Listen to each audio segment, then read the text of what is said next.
¿por qué no hacemos lo siguiente? ¿Por qué no tomamos un momento para orar? Pedirle al Señor que nos ayude el día de hoy, nos ayude esta noche a estar atentos a su palabra, que Él pueda avivar nuestra esperanza, que Él pueda fortalecernos en la fe, que Él pueda ayudarnos a ver lo bueno que es Él, aún cuando las situaciones en nuestra vida pueden no ser siempre las que deseamos. ¿Te parece si tomamos un pequeño momento para orar de esta forma? Señor, reconocemos que vivimos en un mundo roto, en un mundo, Señor, necesitado de tu gracia, necesitado de tu amor, necesitado de esperanza. Señor, aquí estamos esta noche, rogándote que tú puedas avivar la esperanza en nuestros corazones. Ayúdanos a poner nuestros ojos en Cristo, nuestro Salvador. Y ayúdanos a que tu palabra sea este medio, Señor, por el cual tú quieres avivar nuestra esperanza en ti, avivar nuestra esperanza en que tú un día, Señor, transformarás todas las cosas. Te lo pedimos, por favor, y te damos gracias. Abre nuestros ojos a tu palabra, abre nuestros oídos para escuchar tu voz con claridad. Gracias por ser tan bueno. Amén. Muy bien. Acompáñame, por favor, a 1 de Crónicas, capítulo 4. 1 de Crónicas 4. Y simplemente a manera de recordar un poquitito qué es lo que hemos estudiado hasta este momento. Recuerda que Crónicas es un libro que podemos dividir en 3 partes, ¿verdad? Del 1 al 9 genealogías, y luego del 10 del primer libro, ¿no? De 1 de Crónicas, del 10 en adelante tenemos la historia de David, y luego en el segundo libro tenemos la historia de los reyes de Judá. Pero nosotros, ahora que estamos estudiando las genealogías, vamos a recordar un poquito cómo dividimos las genealogías. Así que si me ayudan atrás con el bosquejo de las genealogías, va a ser muy útil para que podamos recordar dónde estamos. Entonces, del capítulo 1 al 9 tenemos las genealogías, y estudiamos del 1 al 3, la casa de David, es lo que estudiamos del 1 al 3. Y ahora, se oye por ahí como un ruidito, ¿verdad? Ok, ¿soy yo? Creo que sí, ya se fue. Muy bien, entonces del 1 al 3 tenemos la casa de David, y luego tenemos del capítulo 4 al capítulo número 7 tenemos la casa de Israel, y luego del capítulo número 8 al capítulo número 9 tenemos la casa de Saúl, la casa de Saúl. Entonces repito, del 1 al 3 la casa de David, eso es lo que ya estudiamos. Del 4 al 7 la casa de Israel, son las genealogías enfocadas específicamente en las 12 tribus de Israel. Y luego del capítulo número 8 y 9 tenemos la casa de Saúl. Ahí está. ¿Okay? Entonces estudiamos del 1 al 3 la casa de David. Nos vamos a enfocar ahora en la casa de Israel un par de semanas, y luego la casa de Saúl. Hoy solo vamos a ver el capítulo 4, pero nada más para que no te pierdas.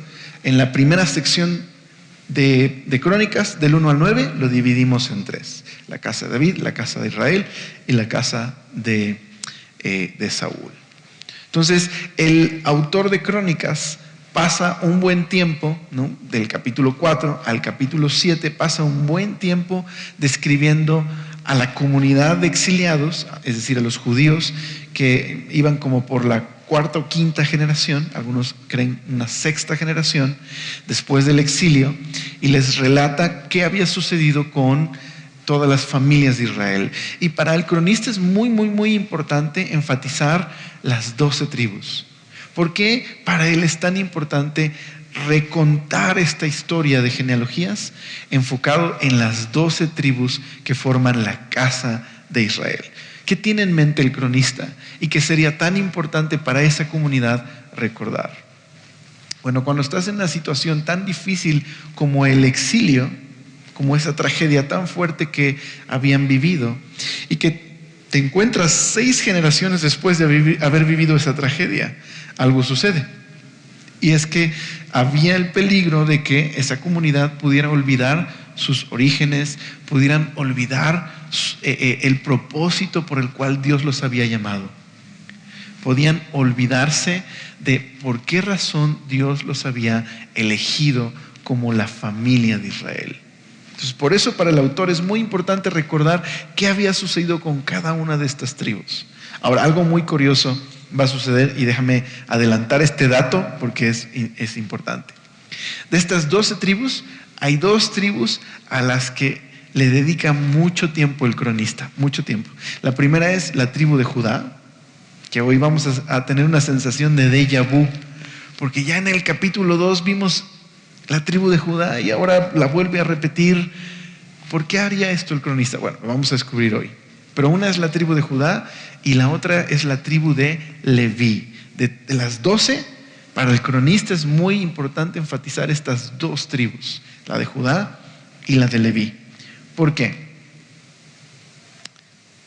Porque parte del proceso de restaurar la identidad del pueblo, pero no solo eso, sino también brindarle esperanza al pueblo, es recordarles que Dios había prometido enviar al Mesías, que sería un descendiente de David.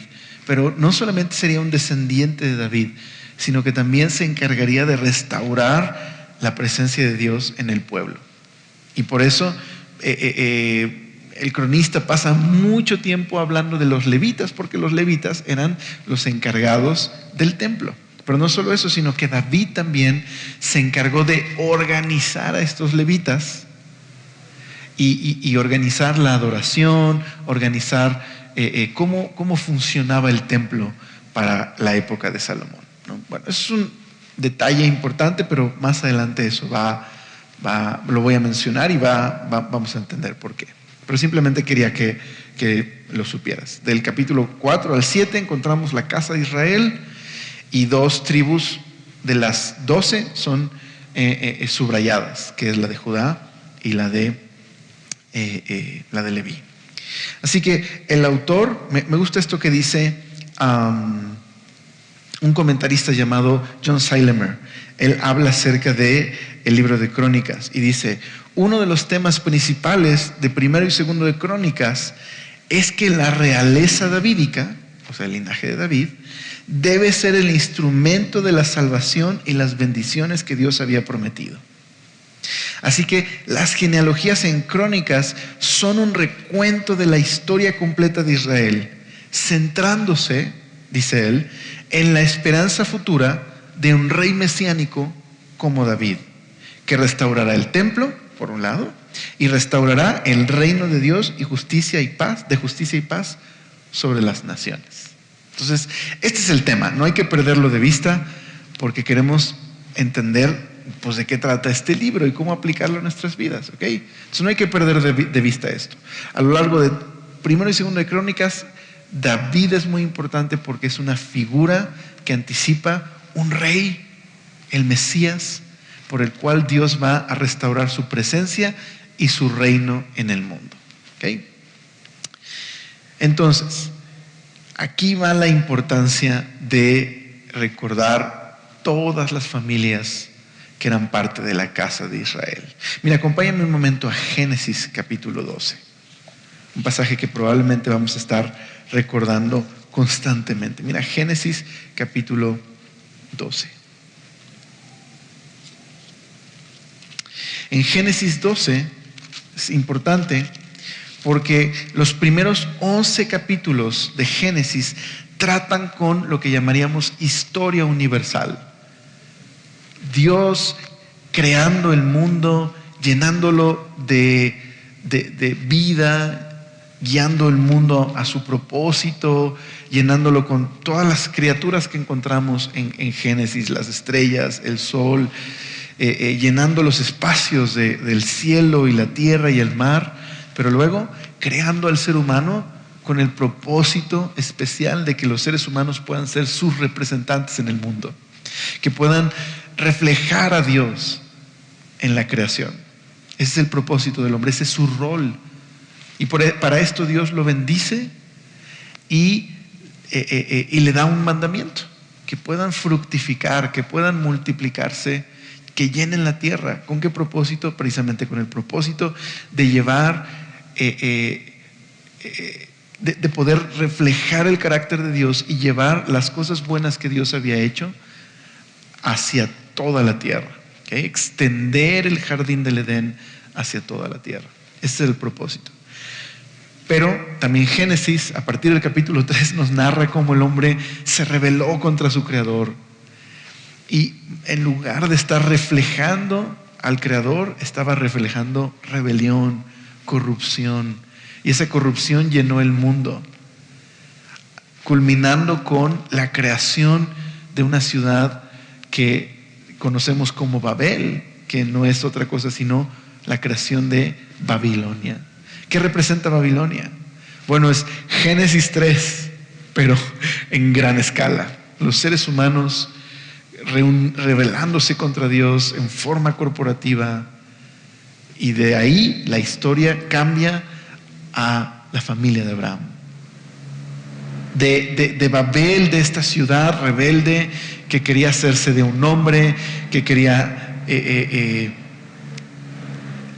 definir el bien y el mal dando su propia definición, ser su propio Dios, ser autónomos. De esta ciudad que Dios trae un juicio y los dispersa, Dios llama a un hombre de Ur de los Caldeos. Su nombre es Abraham. Y esto es lo que le dice en el verso número 1 de Génesis 12. Pero Jehová había dicho a Abraham: vete de tu tierra y de tu parentela y de la casa de tu padre a la tierra que te mostraré. Y haré de ti una nación grande y te bendeciré y engrandeceré tu nombre y serás bendición. Esta palabra bendición es muy importante. ¿Sabes por qué? Porque en Génesis 3, nada más rapidito, mira, acompáñame a Génesis 3. ¿Qué es lo que había provocado el hombre en el mundo?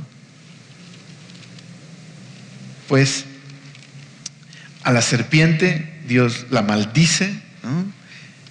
Y va a ser derrotada, va a arrastrarse en el suelo. A la mujer, mira el verso 16.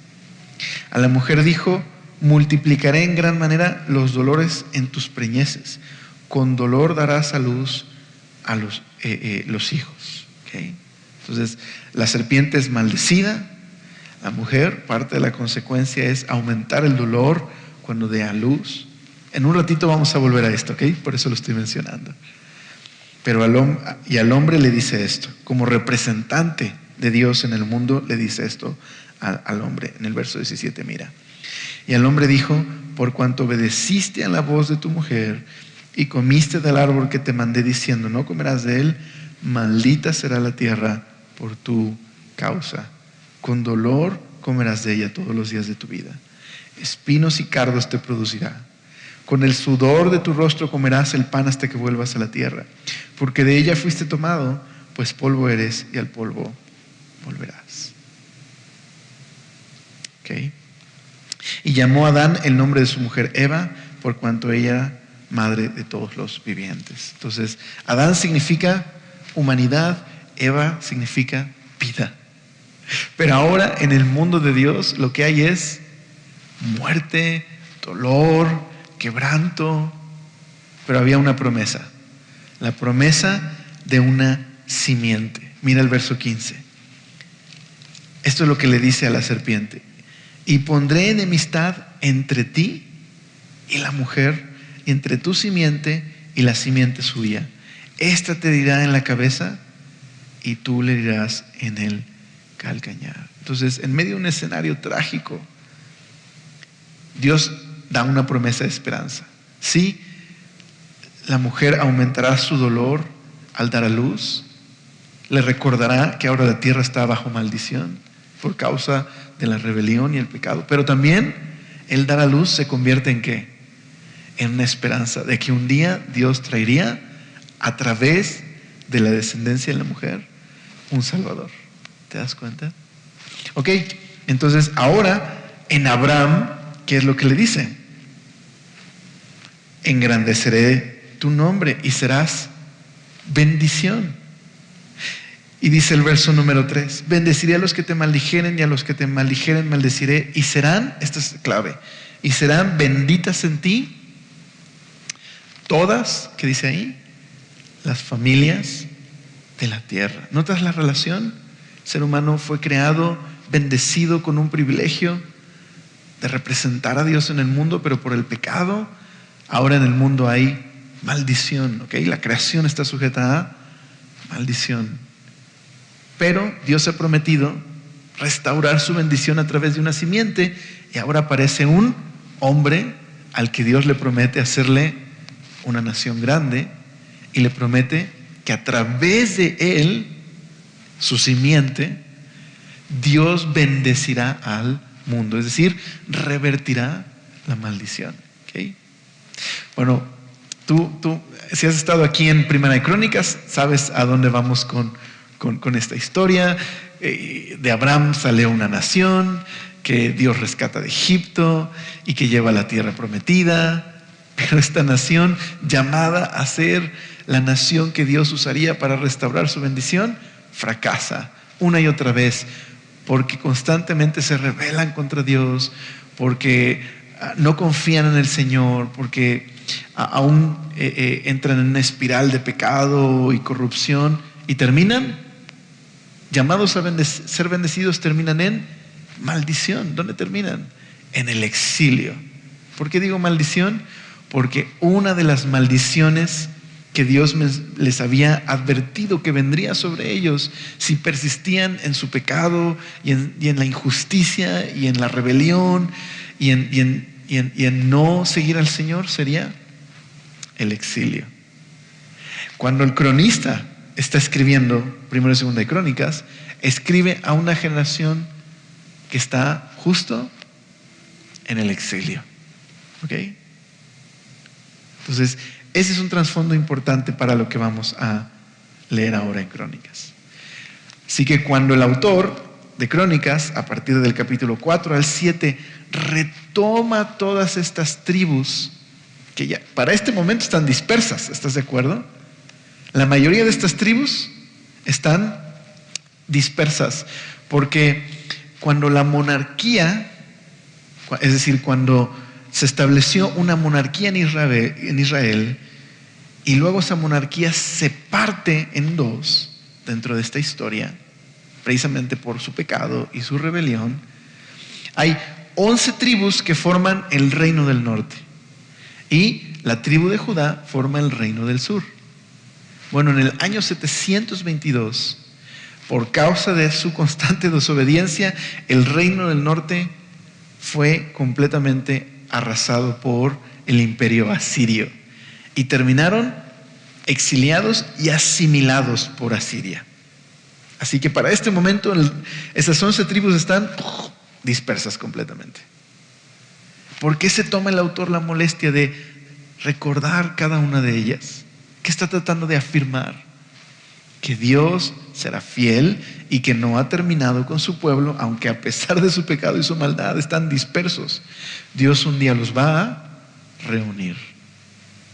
De hecho, a lo mejor has escuchado el término judío. ¿Has escuchado este término? Bueno, justo ese término surge en el tiempo del exilio, porque los únicos que regresaron a la tierra de Israel fue la tribu de Judá que estaba en Babilonia. Después de que las tribus que conformaban el reino del norte terminaron asimiladas por Asiria, también el reino del sur, Judá, terminaría exiliada en Babilonia. Pero Dios, en este caso específico, guardaría un remanente en Babilonia que luego regresaría a Jerusalén. Y ese remanente es 6 generaciones después al que está escribiendo el autor de Crónicas. ¿Okay? ¿Vamos bien? Ok, entonces a esa generación es que este autor le está recordando la importancia de las 12 tribus, del plan de Dios, de rescatar al mundo a través de esta nación. Por eso es que empezó a llamárseles judíos, es decir, de Judea, pues, precisamente por este tiempo. Entonces, en el capítulo 4 comienza otra vez con Judá. Mira, dice el verso número 1.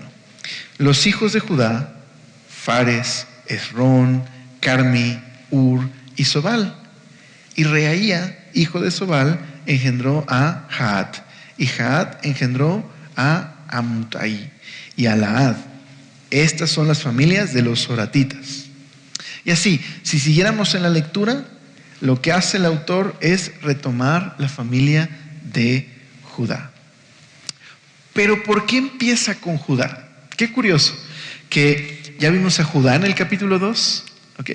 Porque el autor en los 3 primeros capítulos está construyendo la descendencia de David, ¿verdad? Sus ancestros, etc. Pero ¿por qué empieza por Judá? Ahora que está recontando a las 12 tribus. Bueno, a lo mejor a simple vista no nos llama la atención y nos preguntaríamos por qué empieza por Judá. Pero ¿tú sabías que Judá no es el hijo primogénito? Verás, el hijo primogénito es en realidad Rubén.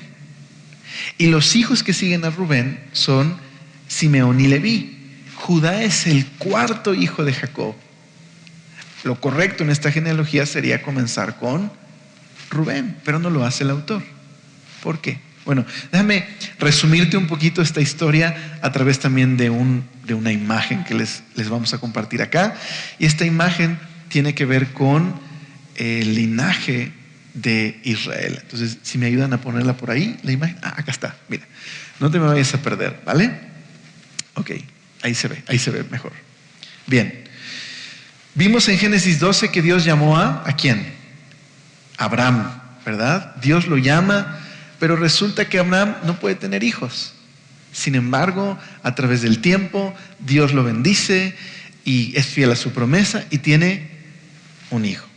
Bueno, en realidad tiene 2. Solo que el primer hijo, Ismael, no lo tuvo con su esposa, sino su esposa, digamos que empujó a su esposo a tener un hijo con su sierva, con su esclava egipcia, porque les parecía que Dios estaba tardando, así que quisieron ayudarle. Y nació Ismael. Pero Dios fue muy claro que Él no iba a continuar su promesa a través de Ismael, sino de un hijo que Él le daría a su esposa Sara. Así que cuando ya eran muy viejitos, Dios en su fidelidad les dio un hijo llamado Isaac. ¿Okay? Le puse un color para indicarte que este es el hijo por el cual continuó la promesa de bendecir a las naciones por medio de esta familia. Ahora Isaac tiene 2 hijos, Esaú y Jacob, y estos hijos son terribles, terribles. Esaú vende su primogenitura por un plato de comida y Jacob es un mentiroso que está dispuesto a engañar a su padre ciego para obtener lo que quiere.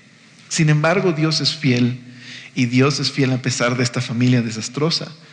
Y Dios en su soberanía elige bendecir no al primogénito, sino al segundo hijo, a Jacob.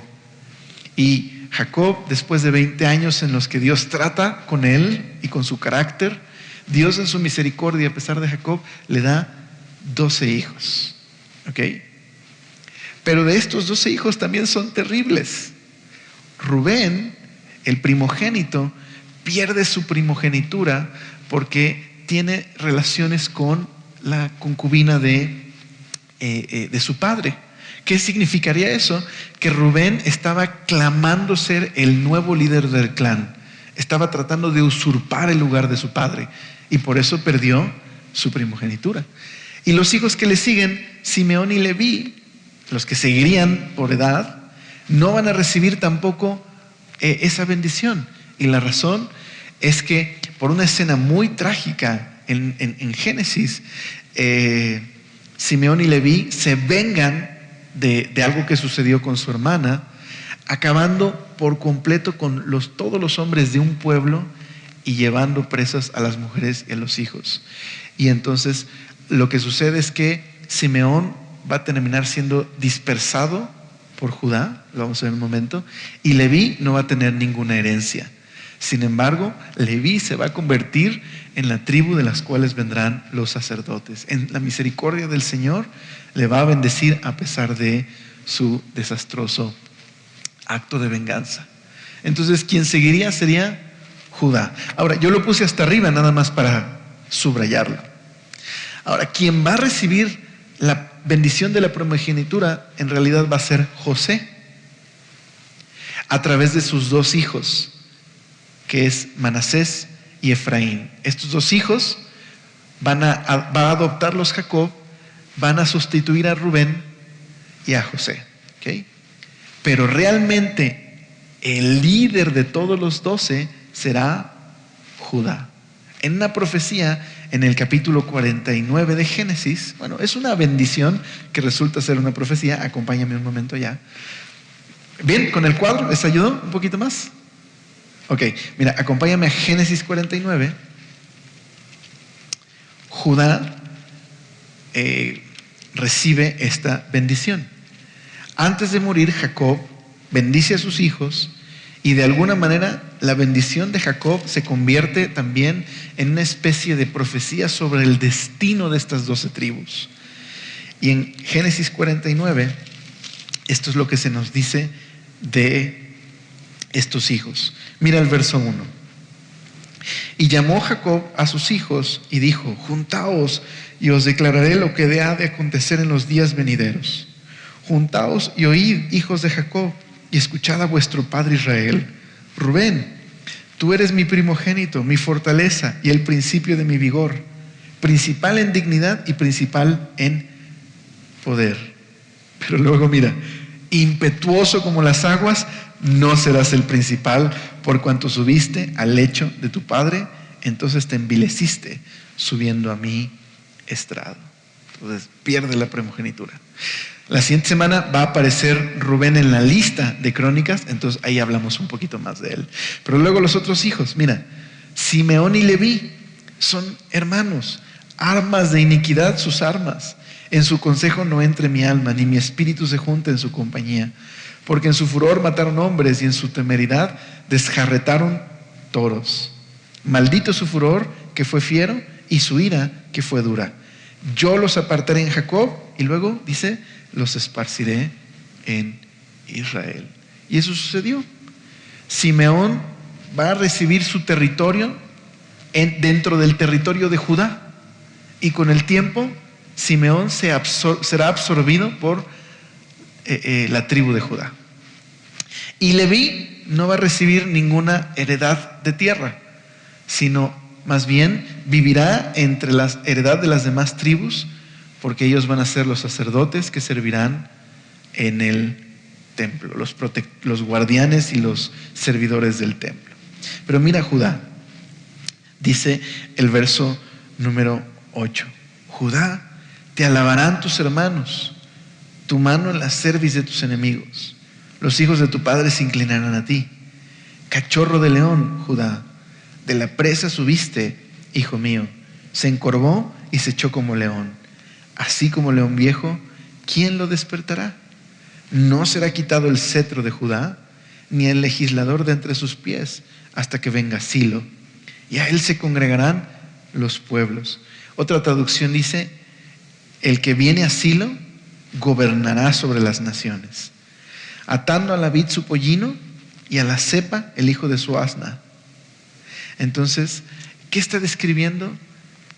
Que Judá se convertirá en la tribu líder, de donde más adelante vendría el rey, un rey por el cual todas las naciones vendrían a estar bajo su reinado.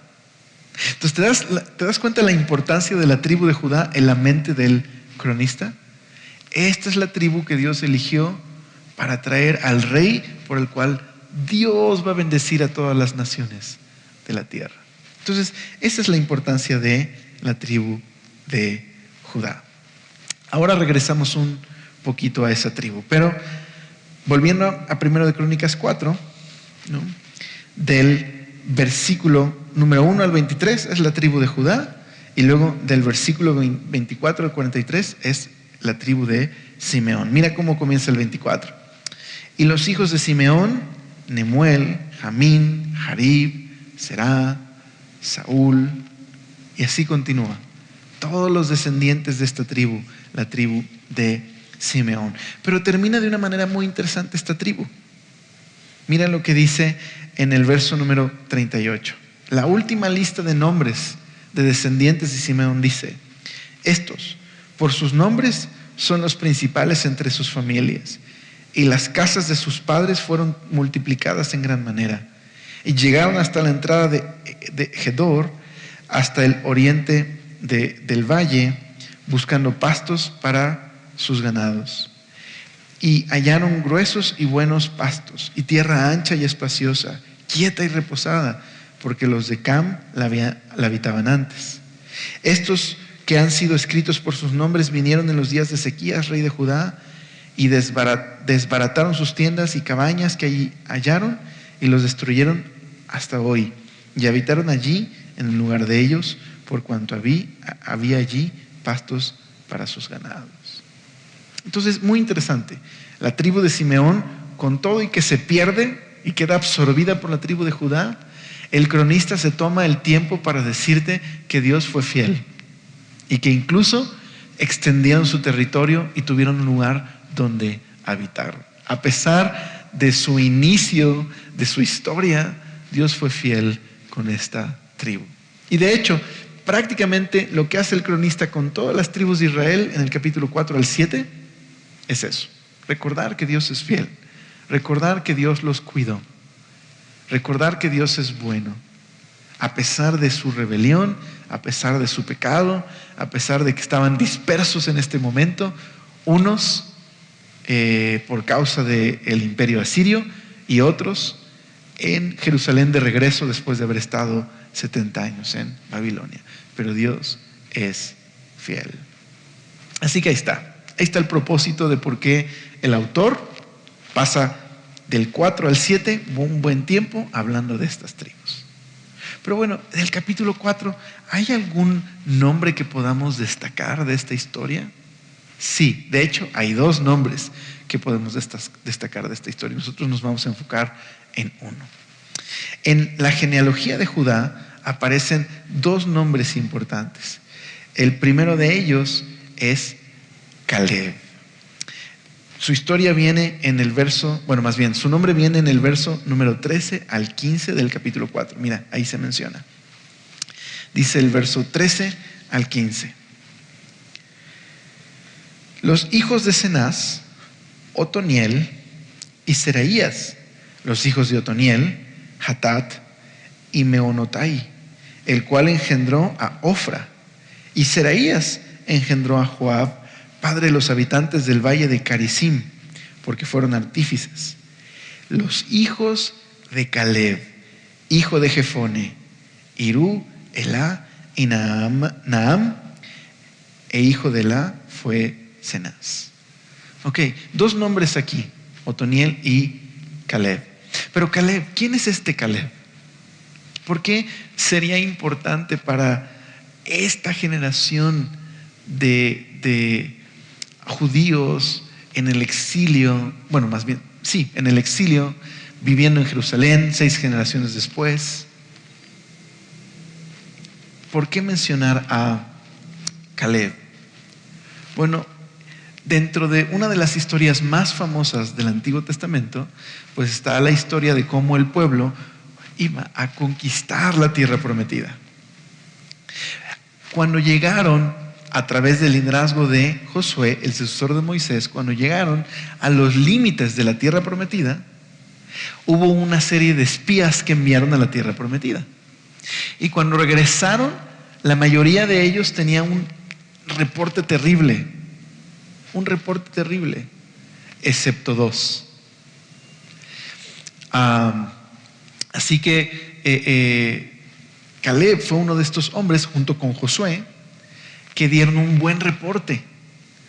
Aun cuando los demás espías decían: no, el lugar es terrible, no podemos entrar, hay gigantes en la tierra, Dios nos trajo aquí para matarnos, hay que apedrear a Moisés, así, terrible.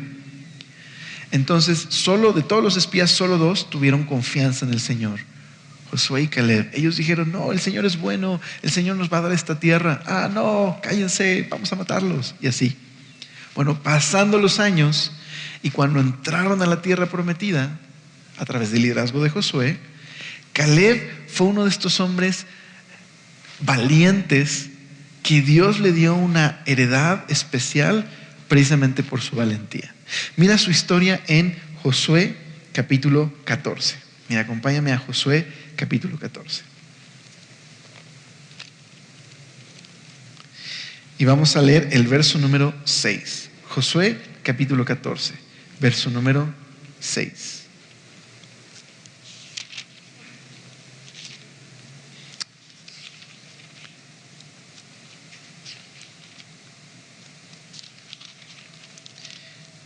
Dice el verso 6. Y los hijos de Judá vinieron a Josué en Gilgal. Y Caleb, hijo de Jefone, ceneseo, le dijo, el mismo que leímos en Crónicas: tú sabes lo que Jehová dijo a Moisés, varón de Dios, en Cades Barnea, tocante a mí y a ti. Es decir, los únicos dos que iban a entrar a la tierra prometida, toda esa generación no entró, pero estos dos sí entraron porque tuvieron confianza en el Señor. Yo era de edad de 40 años cuando Moisés, siervo de Jehová, me envió a Cades Barnea a reconocer la tierra, y yo le traje noticias como las sentía en mi corazón. Es decir, sí, Dios es bueno, no importa si son gigantes, podemos tomar esta tierra porque no depende de nosotros, depende de que Dios es fiel, no importa a quién nos enfrentemos, Dios es bueno. A esas noticias se refiere, eso es lo que dijo Caleb. Y mis hermanos, los que habían subido conmigo, hicieron desfallecer el corazón del pueblo, pero yo cumplí siguiendo a Jehová mi Dios. Entonces Moisés juró diciendo: ciertamente la tierra que oyó tu pie será para ti y para tus hijos en herencia perpetua, por cuanto cumpliste siguiendo a Jehová mi Dios. O sea, fue fiel, confió en el Señor. Ahora bien, Jehová me ha hecho vivir, como él dijo, estos 45 años. O sea, ¿te imaginas? Vio la tierra, no entraron, tuvieron que esperar a que toda esa generación muriera, mantuvo su confianza en el Señor todos estos años, y ahora que por fin toman la tierra, lo que está diciendo es: sigo confiando en el Señor, así como el día que mis ojos vieron esta tierra hace 40 años atrás. Es lo que está diciendo. Y ¿verdad que te dan ganas de ponerle Caleb a tu hijo después de escuchar esta historia? ¿Verdad? Y dice el verso número 10 otra vez. Dice: ahora bien, Jehová me ha hecho vivir, como él dijo, estos 45 años, desde el tiempo que Jehová habló estas palabras a Moisés, cuando Israel andaba por el desierto, y ahora he aquí, hoy soy de edad de 85 años. ¿Qué piensas que va a decir? Ya estoy muy grande, o sea, ya no puedo más. ¿Qué piensas que va a decir? Yo tengo 37 y me quejo todo el tiempo. Dice ahí: todavía estoy tan fuerte como el día que Moisés me envió. ¿No te encanta Caleb? Dice: ¿cuál era mi fuerza entonces? Tal es ahora mi fuerza para la guerra y para salir y para entrar. Dame pues ahora este monte del cual habló Jehová aquel día, porque tú oíste en aquel día que los anaseos están ahí y que hay ciudades grandes y fortificadas. Quizás Jehová estará conmigo y los echaré, como Jehová ha dicho. Josué entonces le bendijo y dio a Caleb, hijo de Jefone, a Hebrón por heredad. Por tanto, Hebrón vino a ser heredad de Caleb, hijo de Jefone ceneseo, hasta hoy, por cuanto había seguido cumplidamente a Jehová, Dios de Israel. ¡Qué historia tan bella! ¿Te imaginas los exiliados que están escuchando 6 generaciones después del exilio, y las cosas no marchan bien, y hay dolor, y hay confusión? Qué bella historia de un hombre que esperó 40 años y siguió manteniendo su confianza en el Señor, su fe en el Señor. Y no es que los 80 años eran más fuerte que hace 40 años, ¿verdad? Físicamente. Pero su fuerza, ¿en qué consistía? En que confiaba en el Señor. Esa era su fuerza. Es lo que necesitaban escuchar. Que su confianza en el Señor sería la fuerza para mantener su esperanza aún en la situación que estaban viviendo. ¿No crees que tú y yo podemos ser fortalecidos también a través del ejemplo de Caleb? Que el Señor nos permita ser fieles a Él. Pasen los años, veamos lo que veamos, podamos confiar. Porque nuestros ojos quizás no han visto esa tierra prometida, entre comillas, ¿ok? No estoy hablando en forma literal. Pero hemos sido rescatados por Jesús. Hemos recibido una probadita, por decirlo así, de lo que nos espera, porque Él nos ha transformado por medio de su Espíritu, nos ha dado una vida nueva, nos ha hecho libres del pecado. Jesús murió por nosotros. Es suficiente certeza lo que Jesús hizo en Jesucristo al resucitarle de los muertos para mantener nuestra esperanza el día de hoy, a pesar de lo que vemos, confiando un día en que Él volverá y establecerá su reino, ¿verdad? Pero luego aparece otro nombre en la lista de Primero de Crónicas. Acompáñame un momento allá otra vez. Aparece otro nombre, ya vimos el de Caleb. Y bueno, y no mencioné a Otoniel, que fue uno de los jueces de Israel, pero con Caleb es suficiente. Pero mira, ahora este otro nombre que aparece en la situación más extraña, una mención de este nombre, hasta se ha escrito un libro de este nombre y se han hecho muchas enseñanzas de este nombre. Dices, ¿cuál nombre? ¿Cuál nombre? Mira, verso número 9. Es parte de la genealogía de Judá. Y Jabes fue más ilustre que sus hermanos, al cual su madre llamó Jabes. ¿Jabes por qué? Perdón, es muy mal chiste, es terrible ese chiste, pésimo. Se va a ir al purgatorio ese chiste por mal.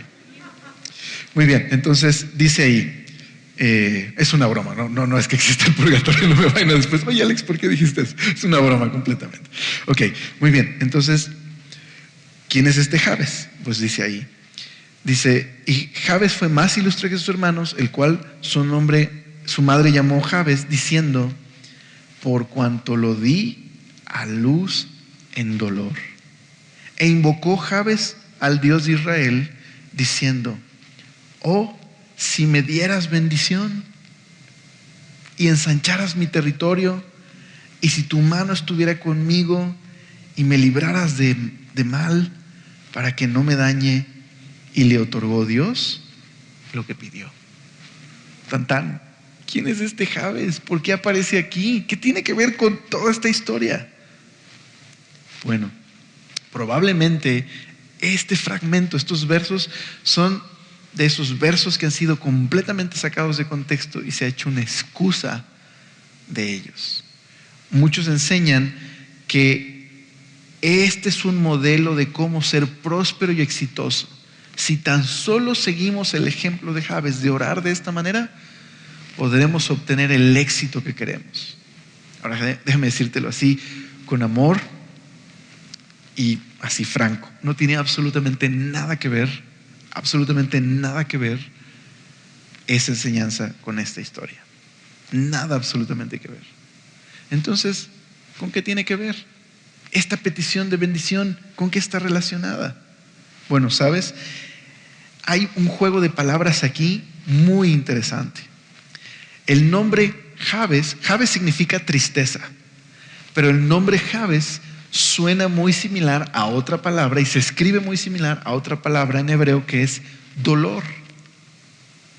Entonces, la madre de Jabes dice, le voy a poner tristeza a mi hijo porque en su nacimiento di a luz con aflicción. ¿Okay? Y Jabes en su oración lo que pide al Señor es que le libre de ese destino de tristeza y dolor. Verás, en este tiempo era común pensar que el nombre de una persona era símbolo de su carácter, pero también podía ser símbolo de su destino. De alguna manera, Jabes está orando pidiendo que Dios revierta ese destino, que su destino no sea uno que traiga aflicción y dolor y maldición, sino que Dios pueda revertirlo y convertirlo en uno de bendición.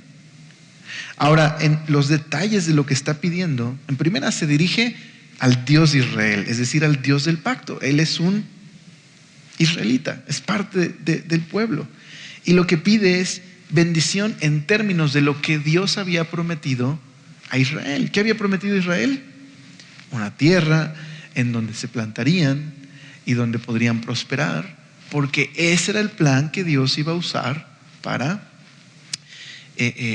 llevar a cabo su voluntad, su propósito en el mundo.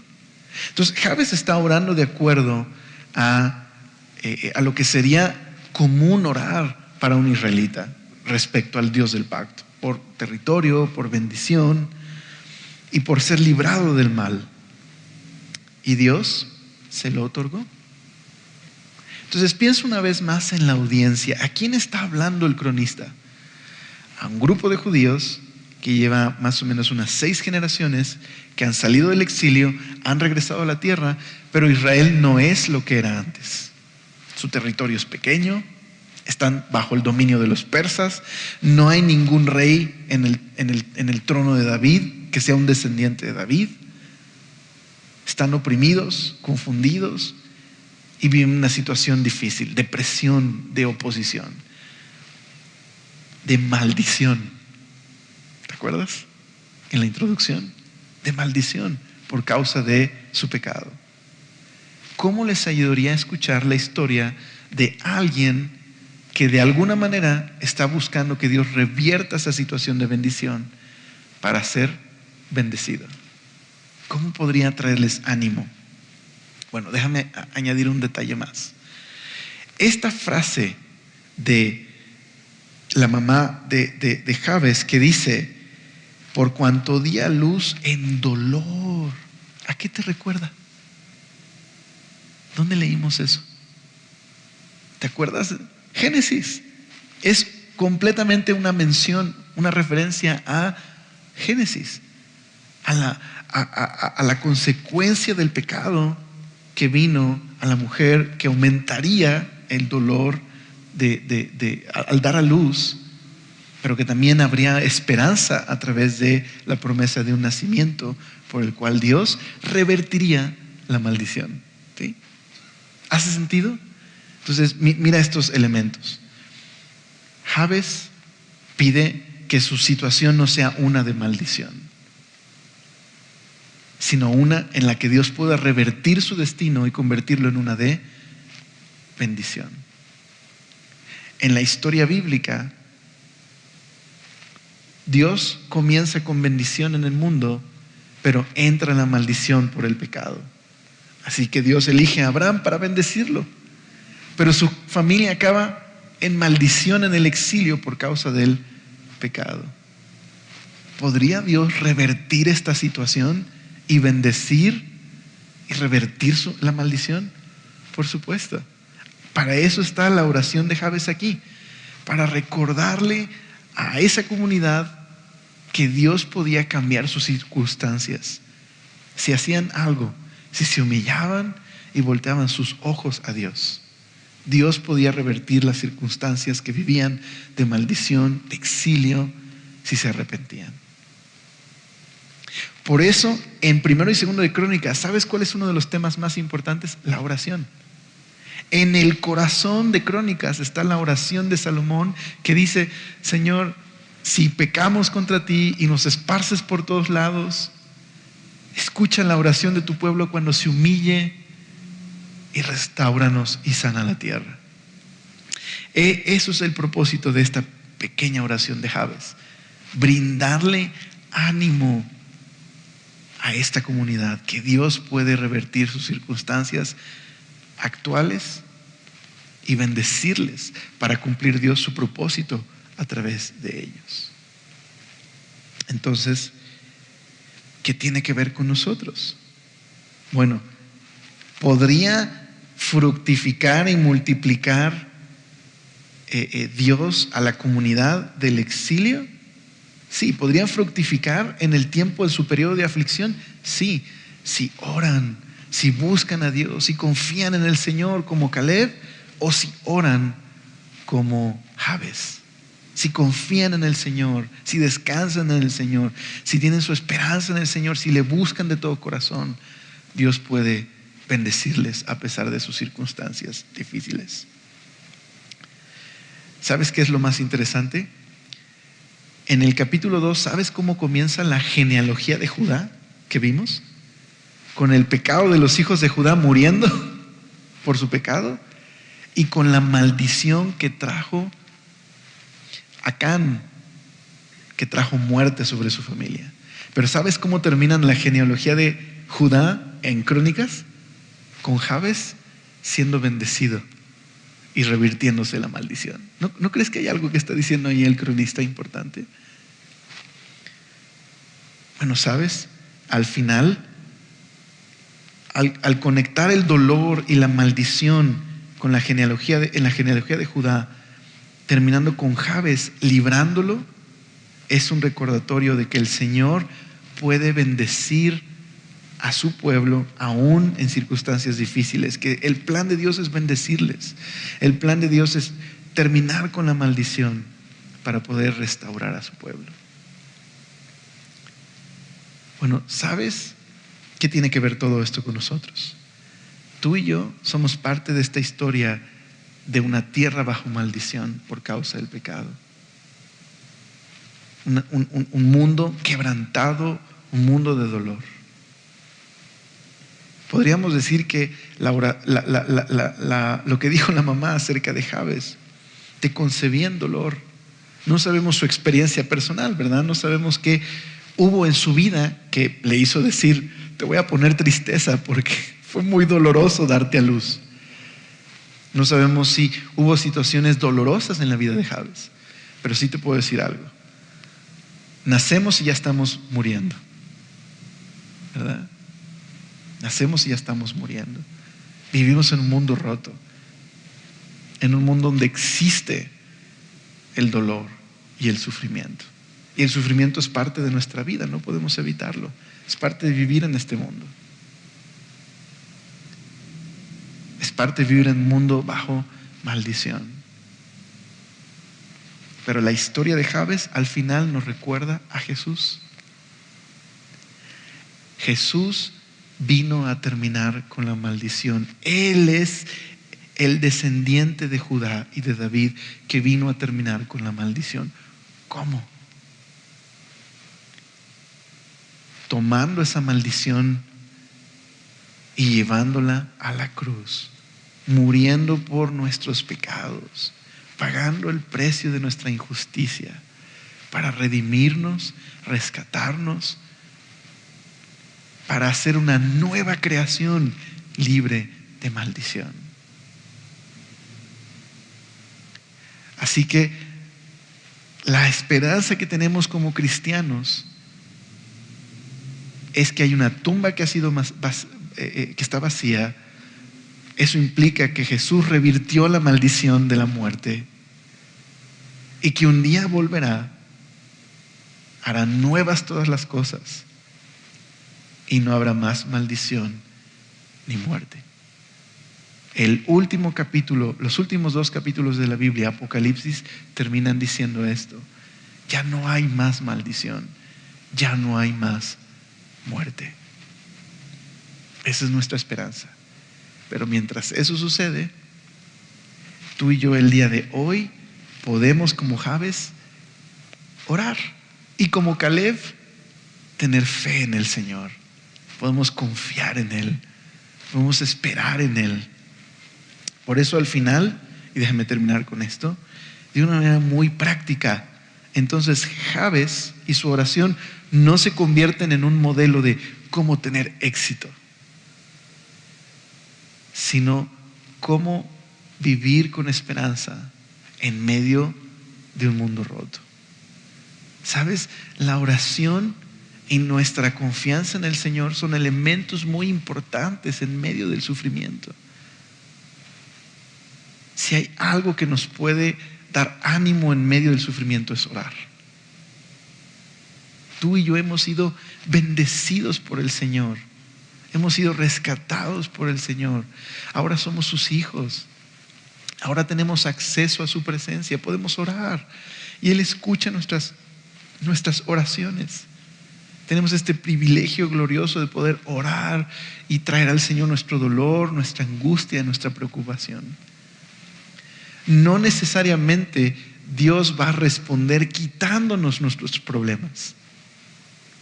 Pero ya hemos sido bendecidos por el hecho de que el Señor puede responder nuestra oración al fortalecernos, al darnos de su sabiduría y de su dirección en medio del dolor y el sufrimiento.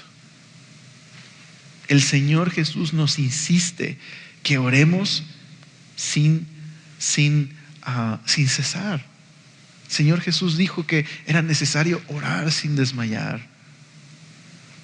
Más adelante Pablo invita a los tesalonicenses, que era una iglesia que estaba bajo el sufrimiento, les dice: oren sin cesar, que no se refiere a sacar a César de la iglesia, ¿no? Sino no dejar de orar, ¿verdad? Orar sin cesar. Pablo mismo dice: oren con gratitud. Entonces, al final yo te invito a estas dos cosas. Estoy manteniendo mi fe en el Señor como Caleb, siendo fiel, esperando en Él, esperando en el Señor y en su bondad, aunque sea difícil, aunque alrededor las cosas sean difíciles. Y como Jabes me atrevo a orar, a confiar en el Señor, a entregarle mis necesidades, mis dificultades, sabiendo que Él puede intervenir en mi vida, Él puede obrar, aunque no necesariamente significa que Dios va a darme específicamente, va a quitarme lo que me produce dolor, pero mis oraciones apuntan al día en que un día el Señor va a quitar aquello que produce dolor en este mundo. Oración y confianza es lo que necesitamos en medio del sufrimiento. ¿Te parece si oramos? Señor, gracias por esta invitación que nos haces a través de este capítulo a poner nuestra esperanza en ti. Gracias, Señor, porque tú ya nos has bendecido en lugares celestiales. Tú ya, Señor, nos has hecho parte de tu familia. Nos has librado del pecado y de la muerte. Nos has dado esperanza, Señor, pero mientras esperamos, aguardamos ese reino glorioso que vendrá. Señor, tú sabes que vivimos en un mundo caído, donde pasamos situaciones difíciles. Señor, concédenos como Caleb no quitar nuestros ojos de ti, aferrarnos a ti, Señor, aferrarnos a tu bondad, aferrarnos a tu amor, Señor. Manténnos fieles a ti, Señor, aún en las tentaciones diarias, aún en aquellas cosas que hacen que nos desenfoquemos, Señor. Mantén nuestra fe en ti. Y como Jabes, Señor, ayúdanos a orar, aun cuando en un mundo así roto, Señor, puede ser que tengamos desánimo de orar. Ayúdanos como Jabes a atrevernos a orar a ti, a confiar en ti, a esperar en ti, Señor, sabiendo que escuchas nuestras oraciones y que un día no habrá más maldición ni muerte. Gracias, Señor, por esta esperanza gloriosa que nos has dado por medio de Jesús. Ayúdanos a orar en nuestra aflicción. Te lo pedimos, Señor. Amén.